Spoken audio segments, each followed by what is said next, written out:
마태복음 10장 11절부터 13절까지 보겠습니다. 어떤 성이나 마을에 들어가든지 그 중에 합당한 자를 찾아내어 너희가 떠나기까지 거기서 머물라. 또 그 집에 들어가면서 평안하기를 빌라.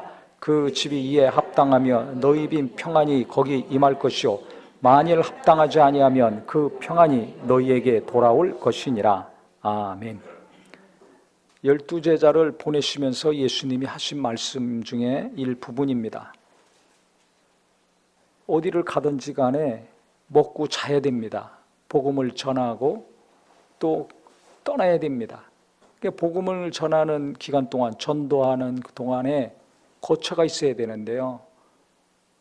너희들을 합당하게 맞아줄 사람이 있으면 찾아가지고 그곳에 머무르라는 것입니다. 거기서 숙식을 해결하라는 거죠. 돈 줘서 보내지 않았어요. 옷 많이 주어서 보내지 않았어요. 능력만 주어서 보내셨습니다. 그 다음에 또 하나는 이와 같이 복을 빌 수 있는 권세를 주셨어요. 그래서 눈치 보지 말고 그곳에 들어가면 12절에 그 집에 들어가면서 평안하기를 빌라 그랬습니다. 평안의 복을 빌어줘라는 거예요. 들어가서 하는 거 잘 보면 그때 평안의 복을 빌지 말고 들어갈 때 하라는 거예요. 들어갈 때 시작이 중요합니다. 해가 바뀌었죠. 이 시작이 중요한 거예요. 아침이 중요합니다. 어떻게 시작하느냐가 중요한 거예요. 그래서 하는 거 봐서 복을 비는 것이 아니라 들어갈 때 하라는 겁니다. 근데 이 사람들이 부담이 돼가지고 하기 싫어요. 그러면 그 빈 복은 너에게로 다시 돌아올 것이다. 눈치 보지 말고 나오라는 거죠. 다른 집에 가라는 거예요. 들어가면서 또 복을 비는 겁니다. 가난한 집이든 부한 집이든 단칸방이든 방이 여러 개건 평안을 빌으라는 거예요. 그 집에 복을 빌으라는 겁니다. 복 중에 복은 평안한 겁니다. 돈이 많은 게 복이라고 생각하니까 괴로운 거예요. 그걸 그렇게 우리가 말씀을 듣고 뻔히 알면서도 못 고쳐요.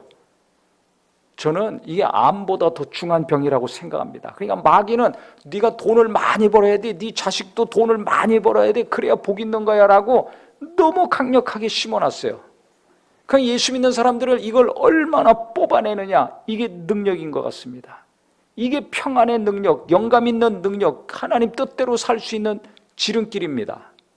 이걸 뽑아내지 않으면 해결이 안 됩니다. 교회도요, 옛날에는 큰 교회가 복이 있다고 해서 그 교회 가야 복 받는다고, 작은 교회는 복이 없어, 그래서 작다고, 그런 말들이 유행했습니다. 근데 사고 나는 거 보세요. 큰 교회들이 다 사고 치잖아요. 왜 그래요? 복 받았는데. 그래도 자기는 그걸 못 고쳐요. 그러니까 기독교가 왜 욕을 먹는지 아셔야 됩니다. 이 복의 개념이 바뀌지 않으면 진짜 어렵습니다. 교회도 어렵고 나도 어렵고 내 후손들도 어렵고 예수 제대로 안 믿는 삶을 계속 자손대대로 삽니다. 오죽하면 예수님이 오셔서 복에 대해서 제일 먼저 말씀하셨겠어요. 이 뿌리를 뽑으라는 겁니다. 돈이 많으면 복이야, 건강한 게 복이야, 오래 살면 복이야, 출세하면 복이야. 그건 안 믿는 사람들도 동서고금을 막론하고 다 복이다 그랬습니다. 치아가 건강하면 복이야. 왜? 죽을 때까지 잘 씹어 쓰고 먹을 수 있으니까. 근데 어디 성경에 돈 많이 번 게 복이다, 건강한 게 복이다, 오래 사는 게 복이다, 이게 나와 있어요. 출세한 게 복이다, 어디 나와 있습니까? 예수님이 오셔서 사람들이 다 그것만을 원해요. 그것만을 구하고 바랍니다. 하나님을 믿던 우상을 섬기든지 맨날 기도하고 빌고 바라는 것은 다 그겁니다. 그 예수님이 오셔서 입을 열어 가르쳐서 첫 번째부터 그걸 깨부수신 겁니다. 뭐라고 하셨습니까? 심령이 가난한 자가 복이 있다고 그랬어요. 180도 반대되는 말을 하시잖아요. 우리는 심령이 가난한 게 무슨 복입니까? 저주라고 생각하지. 근데 그게 복이라는 겁니다. 애통한 자가 복이 있다. 아니 무슨 애통한 게 복이에요. 기쁘고 많은 걸 소유하고 출세하고 지위가 높아지고 재산도 많이 증식이 돼서 즐거워야 복이고 기쁨이죠. 속상하고 가슴 찢어지는데 무슨 그게 복입니까? 예수님은 이 땅에 사람들이 생각하는 복과 정반대되는 복을 말씀하셨어요. 무엇이 복인가를 분명하고 정확하게 가르쳐 주셨습니다. 우리가 갖고 있는 복이라는 개념, 그것을 깨트리시는 거예요. 계속 깨트리시는 거예요. 8번 말씀하셨잖아요. 그게 팔복이라 그러죠. 우리는 그 말씀을 알고도, 예수님을 체험하고 알고도, 근데 그게 깨지질 않아요. 목사들도 깨지질 않아요. 그냥 한 통속에 목사나 장로나 집사나. 그러니까 교회가 비난을 받을 수밖에 없는 겁니다. 자기들은 복 받았다고 생각하지만 교회는 손가락질하고 비난하지 않습니까? 왜? 성경대로 안 하니까. 그렇게 성경 공부하고 기도하고 맨날 말씀을 전하고 가르치고 듣고 배웠는데 성경대로 안 살아요. 성경대로 안 해. 이것보다 큰 병이 어디 있습니까? 모르고 안 믿어서 안 하면 그렇다고 하지만 알면서도 안 해. 가르치면서도 안 해. 들었는데도 안 해. 도대체 이게 왜 안 될까요? 이거 심각하게 생각해야 됩니다. 이걸 얼마나 심각하게 생각합니까? 내가 더 벌지 못하는 걸 심각하게 생각하지 내가 얼마나 큰 병이 들어있는지는 심각하게 아무도 생각 안 해요. 참, 제가 팔복에 대해서 2주 동안 부흥회를 했습니다. 강력하게 했습니다.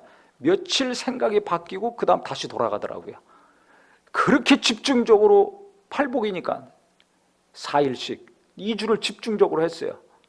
은혜를 많이 받습니다. 주님이 원하시는 게 무엇인지, 진짜 복이 무엇인지를 알았습니다. 회개도 했습니다. 부르짖어 계속 기도했습니다. 며칠 못 가요. 한 달도 못 가는 것 같아요. 아무리 우리가 육체를 가지고 이 땅에 살면서 돈이 필요하지만은 예수님이 무엇을 복이라고 하셨는가 잘 기억해야 됩니다. 그래서 들어가면서 평안을 빌으라는 거예요. 복 중에 복은 평안한 겁니다. 평안한 겁니다. 그러니까 내 가정이 평안하다. 복 받은 가정이에요. 내가 얼마 전에도 어떤 가정을 두 부부를 이렇게 보니까 너무 좋아요. 둘이 관계가 너무 좋아. 자녀하고도 너무 좋아. 형제들하고도 너무 우애가 좋아요. 야, 대한민국 상위 0.01% 속하는 가정이다. 안 믿어요. 왜? 경제적으로 넉넉하지가 않거든. 진짜 이 집은 복이 있는 가정이다.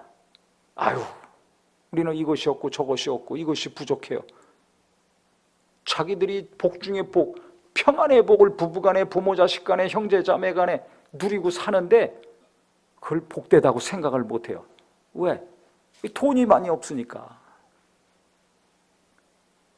이게 보이는 은혜가 있기를 예수 이름으로 축원합니다. 평안을 빌어라. 들어갈 때 평안을 빌으라고 그랬어요. 집에 들어갈 때 평안을 빌어야 됩니다. 학교 들어갈 때 평안을 빌어야 됩니다. 회사에, 사업장에 들어갈 때 평안을 빌어야 됩니다. 교회 오면서 평안을 빌어야 됩니다. 평안을 빌어야 됩니다. 복을 빌어야 돼요. 복 중에 복은 평안이에요. 그냥 평안을 빌고 복을 빌고 가서 일을 하든지 공부하든지 함께 하라는 겁니다. 가족들 일평생 함께 사는 자들 아닙니까? 가장 평안해야 되잖아요. 내가 들어가서 일하는 일터, 거기서 내가 수입을 얻어서 먹고 사는 거 아닙니까? 그곳에 평안이 있어야 되지 않습니까? 사장하는 거 보니까 꼴 보기 싫어. 그 회사 망하라고 생각하고 일합니까? 그래서 무슨 평안이 있습니까? 어떻게 하나님이 도와주시겠어요? 잘못하면 제대로 하게 해달라고 기도하고 평안을 빌어야 됩니다. 만약에 그 평안이 합당하지 않은 사람이라면 내게 다시 돌아온다는 거예요. 그러니까 평안을 비는 것은 받을 만하면 그 사람이 평안을 받는 것이고 나도 그곳에서 함께 일하든지 먹고 자든지 살든지 하니까 나도 평안한 거죠. 나도 평안하고 그 사람도 평안하고 다 평안한 거예요. 그래서 들어가면서 평안을 빌으라고 한 겁니다. 가족 간에 평안해야 되지 않습니까? 그래야 집이 크든지 작든지 거기서 쉼을 얻고 위로받고 아이들도 건강하게 자라고 세상에서 어려운 일 생기면 집에 와서 함께하면서 치유가 됩니다. 회복이 일어납니다. 이 가정이 왜 중요하냐면 치유와 회복이 일어나는 곳이기 때문에 그래요. 교회가 왜 중요합니까? 이 땅에서 세상에서 죄악 때문에 찢기고 상한 심령들이 와서 치유받고 하나님의 은혜로 회복되는 곳이기 때문에 그렇습니다. 천국의 모형이 교회잖아요. 천국의 모형이 가정입니다. 가정에서 위로받고 치유가 되는 거예요. 그래서 회복이 돼서 학교로, 일터로, 세상으로 나가서 일하는 겁니다. 가시와 엉겅퀴가 있는 곳에서 찔리고 상하고 피 흘리고 돌아오는 가족들이 위로하고 격려하고 함께하면서 치유가 되고 회복이 되는 거예요. 그래야 또 세상에 나가서 일할 수 있는 거예요. 근데 치유와 회복의 역사가 없는 가정, 뭐가 없는 거예요? 평안이 없는 거죠. 평안은커녕 세상에서 찔리고 피 흘리고 아팠는데 집에 오니까 더 찔러. 아내가 찔르고 남편이 성질내며 찔르고, 부모가 정죄하면서 자식들 찔르고, 자식은 대들면서 들이받으면서 찔르고, 세상에서 있는 것보다 더 아파. 그러면 되겠습니까? 예수 믿는다면서? 평안해야 돼요. 가정부터 평안해야 돼요. 그러려면 내 마음이 평안해야 됩니다. 내 영혼이 평안해야 됩니다. 내 영혼이 평안해야지 불편한 사람들을 한 사람이라도 내가 감당하고 살 수 있죠. 내 마음이 불편하면 어느 누구도 감당이 안 돼요. 그래서 제가 결혼 주례할 때마다 항상 하는 게 있습니다. 혼자서 살기 외롭고 고독하고 힘드니까 같이 살려고 하는 건데, 그러려면 은혜가 2배가 필요하다. 나도 살아야 되지만 같이 사는 사람 감당하면서 살아야 되기 때문에 하나님의 은혜가 2배가 필요하다. 자식을 낳으면 3배가 필요하다. 그러니까 신앙생활 결혼하면 2배 더 열심히 하고, 자식을 낳으면 3배 더 열심히 해야 된다. 기도도 그렇게 해야 된다. 제가 그걸 항상 강조합니다. 근데 그렇게 안 하죠. 그러니까 그 다음에 뭐 싸우고 사네 안 사네, 뭐 도장 찍으러 가네 안 찍으러 가네, 난리 버거지가 나는 거예요. 왜 그래요? 처음엔 좋아가지고 기뻐해서 결혼했는데 살다 보니까 평안하질 않아요. 평안하지 않아. 그러면 내가 하나님께 은혜 받고 더 은혜를 많이 2배, 3배로 받아서 나도 감당하고 이 사람 감당하고 자식도 감당해야 되는데 감당할 평안이 없어요. 감당할 힘도 없고 여유가 없어요. 그렇게 사랑한다고 하면서 그렇게 좋아했는데 그건 영원하지 않습니다. 인간의 사랑 영원하지 않습니다. 일시적입니다. 하나님이 주시는 은혜를 계속 받을 때 남편을 사랑하든지 아내를 사랑하든지 자식도 사랑하든지 부모 사랑하는 게 되는 거죠. 하나님이 은혜를 안 주시면 남보다 못합니다. 겪어보셔서 알잖아요. 남보다 못한 관계가 됩니다. 그러니까 하나님이 은혜를 많이 주셔야 돼요. 계속 주셔야 됩니다. 은혜 받으면 마음이 평안하잖아요. 왜 은혜를 받아야 돼? 내가 평안해지니까. 그래야지 한 사람 감당할 수 있는 거예요. 자식 한둘을 감당할 수 있는 겁니다. 직장에서도 먹고 살아야 되니까 가서 일하지만 얼마나 눈치 보고 코치 보고 치사하고 더럽고 안 입고 없고 매식고 올 때가 있습니까? 당장 때려치고 싶을 때가 얼마나 많습니까? 처자식 때문에, 가족 때문에, 생계 때문에 그거 못 나오는 거 누구나 다 그래요. 그런 마음 가지고 어떻게 이래요? 스트레스 받아서 병납니다. 그러니까 평안해야 돼요. 윗사람이 어떻게 하든 옆사람이 어떻게 하든 아랫사람이 어떻게 하든지 내가 능력이 많건 적건 월급을 많이 받건 조금 받건 가서 하루 일하라든지 10달이라든지 10년이라든지 평안해야 됩니다. 평안해야지 하루 온종일 일할 수 있어요. 평안해야지 거기서 무언가를 할 수 있는 겁니다. 평안하지 않으면 일 못합니다. 그 젊은 사람들도 평안이 없으니까 헤매고 다니는 거예요. 평안이 없으니까 여기 갔다 저기 갔다 방황하고 있는 겁니다. 평안이 있어야 됩니다. 그렇기 때문에 눈 뜨면 주여 오늘 내 영혼에 평안을 주시옵소서, 가족들에게 평안을 주시옵소서, 어디 가든지 내가 가는 곳마다 평안하게 하여 주시옵소서, 평안하게 하여 주시옵소서. 거기 있는 사람들도 평안하게 하여 달라고 그러고 내가 거기서 함께 하는 것 하루 종일 하니까 평안을 달라고 계속 기도해야 됩니다. 그러니까 계속 기도할 수밖에 없는 사람은 어떤 사람인 줄 아세요? 은혜 없이는 살 수 없는 사람이야. 살만하니까 기도를 안 하는 거예요. 진짜 어려우면 기도할 수밖에 없습니다. 진짜 한시도 평안이 없는 사람은 기도할 수밖에 없어요. 그러니까 계속 기도하고 또 기도하고 또 기도하고, 그러니까 습관이 돼가지고 기도 안 하고는 손에 일이 안 잡혀요. 살 수가 없어요. 뭐 아무것도 안 돼요. 답답해가지고 뭘 할 수가 없어요. 그러니까 계속 기도하는 거죠.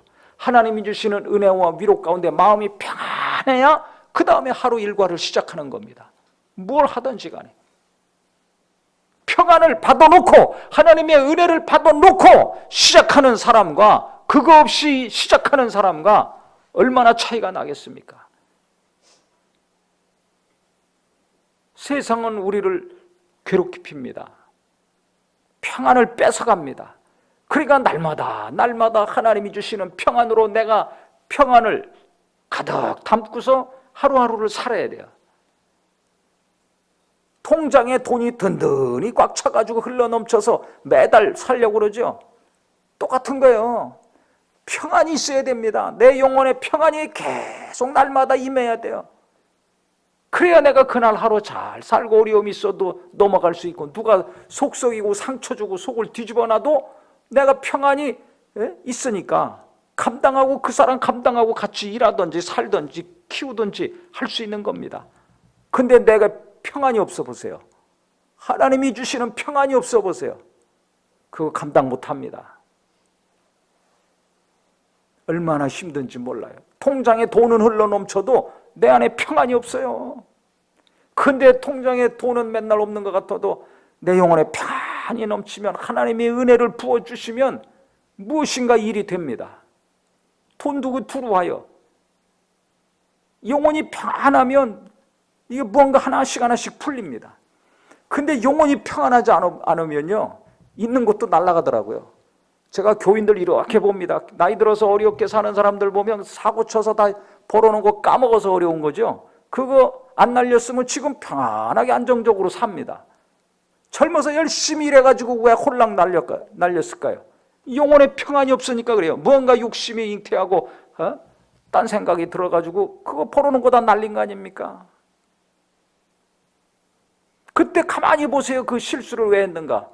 누구나 큰 실수할 때 보면 영혼의 평안이 없습니다. 뭔가 이렇게 하면 금방 잘 될 것 같죠.